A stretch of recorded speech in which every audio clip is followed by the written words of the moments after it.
जैसा कि आप यहाँ पे भी देख सकते हैं, 26 दिसंबर 2025 का ये नोटिस है और कहा गया था कि जो फॉर्म 28/7/2025 को निकला है, उसमें महिला और पुरुष के सीटों के लिए विशिष्टता संबंधी सूचना आयोग के वेब पोर्टल पर अपडेट करवाना है। यहाँ पर मैं एक चीज़ें आपको क्लियर कर दूँ कि आयोग की जो वेबसाइट थी, आयोग की वेबसाइट के होम पेज पर जाकर क्लिक हियर फॉर अपडेट, ये सारी इन्फॉर्मेशन जब आपको करनी थी तो अपने ओटीपी के माध्यम से आप ऑथेंटिकेट कर सकते थे एप्लीकेशन डैशबोर्ड पर। उस पे आपको मॉडिफ़ाई क्या करना था, उस पे आपको मॉडिफ़ाई करना था अपने विषय और विषयों के सापेक्ष शैक्षिक विशिष्टता को अपडेट करना था, ठीक है? यहाँ तक तो सारी बातें सही हैं, उसे प्रिंट आउट करके अपने पास रखना भी था और जब आप प्रिंट आउट करेंगे तो जब आप पूरी तरीके से संतुष्ट हो जाएँगे तभी आप उसे प्रिंट आउट करेंगे। बट जो मेन इम्पोर्टेंट बात है जहाँ पर वो आपको समझने वाली है कि आपको करना था कि नहीं करना था या सभी अभ्यर्थियों को करना ज़रूरी था या आपसे भूल हो गई, तो यहाँ पे मैं एक बात आपको क्लियर कर दूँ कि पॉइंट नंबर 3 अगर आप देखेंगे तो यहाँ पर बताया गया है, सभी अभ्यर्थियों को निर्देशित किया जाता है कि दिनांक 29/12/2025 से लेके 7/1/2026 तक आवेदित किए गए सभी विषयों के सापेक्ष सूचना अपडेट करना सुनिश्चित करें। यहाँ तक देखिएगा। तो मतलब आपको सूचना सुनिश्चित करना था ही था। नहीं तो विशिष्टता योग्य वाले पदों हेतु उनके आवेदन पर विचार जो नहीं किया जाएगा। विशिष्टता मतलब क्या? जो हमारे दिव्यांग भाईजन हैं, उनके लिए विचार नहीं किया जाएगा। मतलब जो नॉर्मल कैंडिडेट थे, जो नॉर्मल कैंडिडेट है मैं यहाँ लिख देता हूँ। Normal candidate general, OBC, EWS, SC, ST, ये जो हमारे भाई-बहन हैं, इनके ऊपर विचार किया जाएगा। लेकिन जो विशिष्टता वाले हैं, जिन पदों को भरा जाना है विशिष्टता सूची से, उन पर विचार नहीं किया जाएगा। तो भगवान न करे उस वक़्त किसी तरह की सर्कमस्टांसेस या परिस्थितियाँ रही होंगी कि आपने अपने फॉर्म नहीं अपडेट कर पाए होंगे, तो इसका ये मतलब नहीं है कि आप बाहर हो गए हैं। एग्ज़ाम आपने दिया है, आपके पास आपकी ओएमआर है, आपके कट ऑफ मार्क्स 60, ये जनरल, ओबीसी, ईडब्ल्यूएस और एससी-एसटी के लिए 52.5 इससे ऊपर आ रहे हैं, आपने दिन-रात मेहनत की है। तो इसका ये मतलब नहीं कि आप बाहर हो गए हैं, बिल्कुल भी नहीं। आप लड़ाई में बने हुए हैं, वो सिर्फ़ हमारे दिव्यांग भाई-जनों के लिए था, बाकी जनरल, ओबीसी, एससी-एसटी भाई और बहनों के लिए नहीं था वो। आई होप ये नोटिफ़िकेशन अब आपको क्लियर कर दिया होगा पॉइंट नंबर 3। अब आपको किसी तरीके का कोई डाउट नहीं होगा। अब दूसरा सवाल आपका ये था कि ओएमआर के रिगार्डिंग कि आपने इस ओएमआर में सही गोला भरा है कि नहीं? तो यहाँ पर मैं बता दूँ कि बहुत ही रेयरेस्ट चांस होते हैं कि किसी अभ्यर्थी ने गोला गलत भरा हो, उसे एस में भरना हो तो उसने आर में भर दिया है, उसे ए में भरना था तो उसने बी में भर दिया। ऐसे चांसेस बहुत कम होते हैं।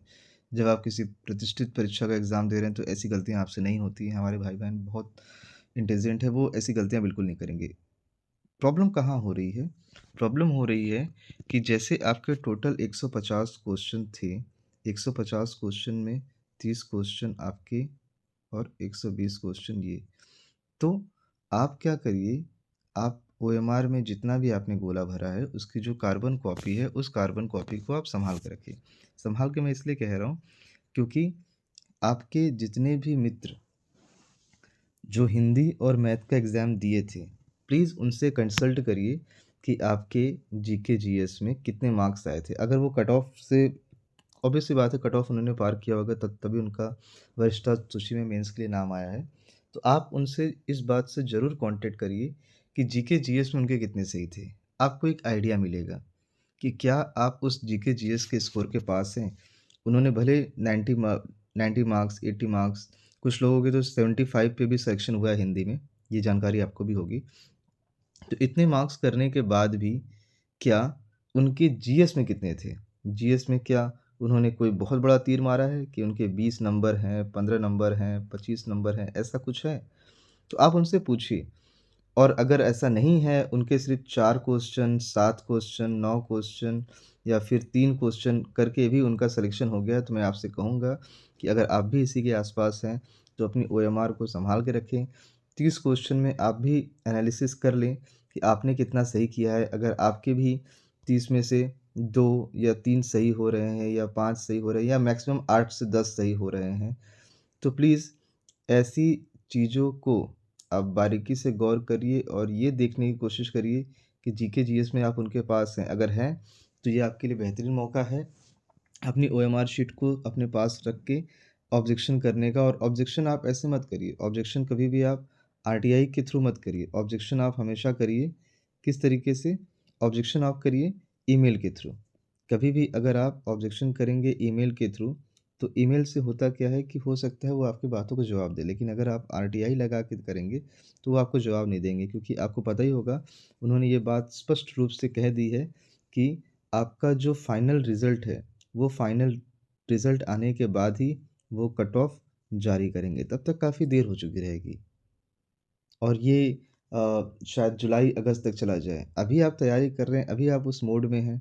आप जुलाई-अगस्त में जाएँगे तो फिर क्या बात हो जाएगी? तो सम्माननीय आयोग से आप बातें भी अपने सम्माननीय तरीके से रखें और मैथ और हिंदी का परिणाम देखने के बाद आप सजग हो जाएँ और कोशिश करें आपके पास जो भी डॉक्यूमेंट है, जैसे आपने ओएमआर में 150 क्वेश्चन में जितने भी आपने फ़िल किए हैं, वो 150 के 150 क्वेश्चन का ओएमआर कॉपी आप सँभाल के रखें। हो सके तो उसका प्रिंट आउट भी आप अपने पास रख लें, क्योंकि भगवान ना करे आपकी ओरिजिनल कार्बन कॉपी खो जाए, तो आपके पास जो प्रिंट आउट हो, वो अगर आपके पास रहेगी तो आपके लिए ज़्यादा हेल्पफुल होगा।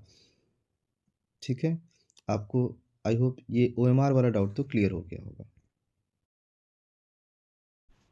देखिए, मैं यहाँ पे आपको दिखाने की कोशिश करता हूँ कि इस वाले पोर्शन में साफ-साफ बताया गया है, जो सहायक अध्यापक महिला और पुरुष की यहाँ पर बात हो रही है। इस महिला-पुरुष में उन्होंने सिंपली ये चीज़ें बड़ी क्लियर कर दी हैं कि आपकी जो परीक्षा है वो किस तरीके से होने वाली है। तो इस परीक्षा में उन्होंने बताया है कि प्रश्न पत्र 1 प्रश्नों की संख्या 150 से एक 150 होगी। 150 में 30 क्वेश्चन जीके जीएस के और मुख्य विषय के 120 क्वेश्चन, जहाँ पर प्रत्येक प्रश्न 2 अंक का है और कुल समयावधि 2 घंटे की है।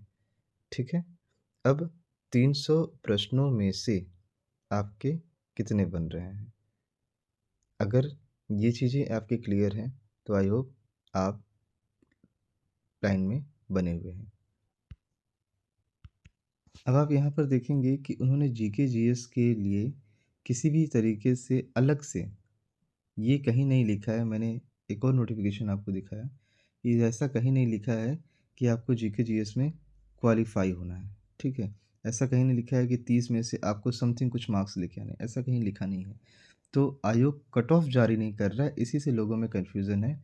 और जो बाकी अन्य बच्चे हैं, उनको सावधान रहने की ज़रूरत है अपने किसी दोस्त से, यार से, मित्र से, जिनके भी हिंदी और मैथ के रिज़ल्ट आ चुके हैं। प्लीज़ उनसे कॉन्टैक्ट करिए कि उनका जीके जीएस में कितना मार्क्स आया हुआ है, और आप भी अगर उसके मार्क्स के आस-पास हैं, तो आप सँभल जाइए और अपने ओएमआर को अपने पास रखिए। यहाँ पे एक चीज़ बहुत ही ज़्यादा इम्पोर्टेंट है। मुझे पता है आप लोग डरा हुआ महसूस कर रहे हैं, लेकिन आपको नॉर्मल रहने की ज़रूरत है। यहाँ पे नॉर्मल रहने की क्यों ज़रूरत है? क्योंकि अगर आपकी कैटेगरी में जितनी भी सीटें हैं, उन सीटों के सापेक्ष अगर आपने अच्छा परफ़ॉर्मेंस किया है, तो आपको आपकी कैटेगरी में सीट दिलाने से कोई रोक नहीं सकता। जैसे पुरुषों की अगर मैं बात करूँ, इतनी सीटें यहाँ पर हैं आपके लिए। तो अगर आप कंसिस्टेंसी लगे हुए हैं, तो कम से कम आप अपनी कैटेगरी में सेफ़ हैं, राइट? मैंने पहले की वीडियो में बताया और मैं अभी बता रहा हूँ कि जो आपका प्री का एग्ज़ाम है, प्री के एग्ज़ाम में किसी भी तरीके की ओवरलैपिंग नहीं होगी, ठीक है?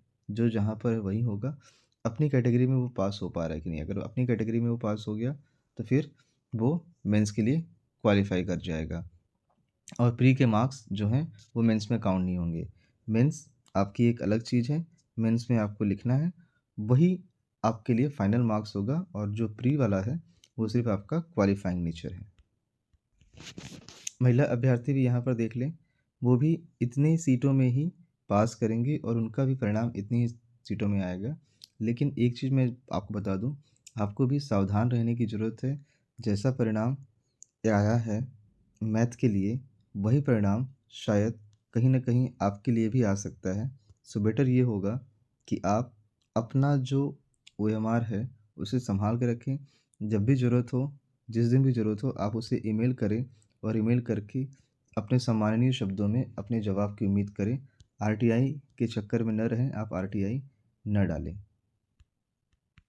क्योंकि आपने देखा कि 150 प्रश्नों में से 30 क्वेश्चन जीके जीएस के हैं और मुख्य विषय के 120 क्वेश्चन, जहाँ पर प्रत्येक प्रश्न 2 अंक का है और कुल समयावधि 2 घंटे की है। ठीक है? अब 300 प्रश्नों में से आपके कितने बन रहे हैं? अगर ये चीज़ें आपकी क्लियर हैं, तो आई होप आप लाइन में बने हुए हैं। मैथ का जो टोटल सीट था वो आप देख सकते हो यहाँ पर भी टोटल पुरुष शाखा की बात करें और महिला शाखा की बात करें तो ये लगभग 1093 के आसपास बैठता है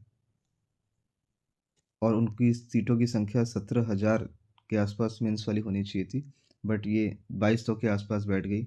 और 2200 के आसपास के आंकड़े में आप तो ये बात जानते ही हैं कि एक सीट के सापेक्ष लगभग ढाई गुना लोग जा रहे हैं मेल सीटिंग, और वो भी उसमें भी लोगों का पूरा सिलेक्शन हो पाएगा कि नहीं। तो मैं आपसे यही कहूँगा कि आप सभी लोग एक साथ रहें, एक साथ आवाज़ उठाएँ और अपनी बातों को सम्माननीय तरीके से रखें।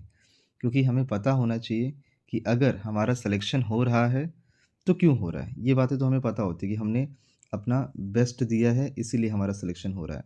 लेकिन अगर हमारा सिलेक्शन नहीं हो रहा है, तो कौन-सी गलतियाँ थीं जो हमने की और हमारा सिलेक्शन नहीं हो पाया? क्योंकि ऐसे ही गलतियों से आप सीखेंगे और अपने आगे आने वाले जीआईसी या और टीजीटी, पीजीटी के लिए आप क्या करेंगे? फ़ोकस करेंगे।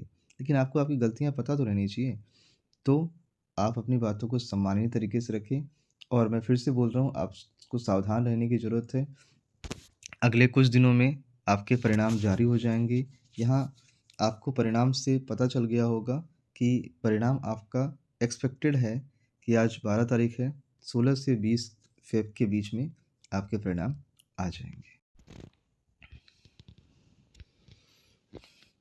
देखिए अंतिम में आपसे जो आपका मेन ट्रेंडिंग सवाल है, आपका रिज़ल्ट कब तक आ सकता है?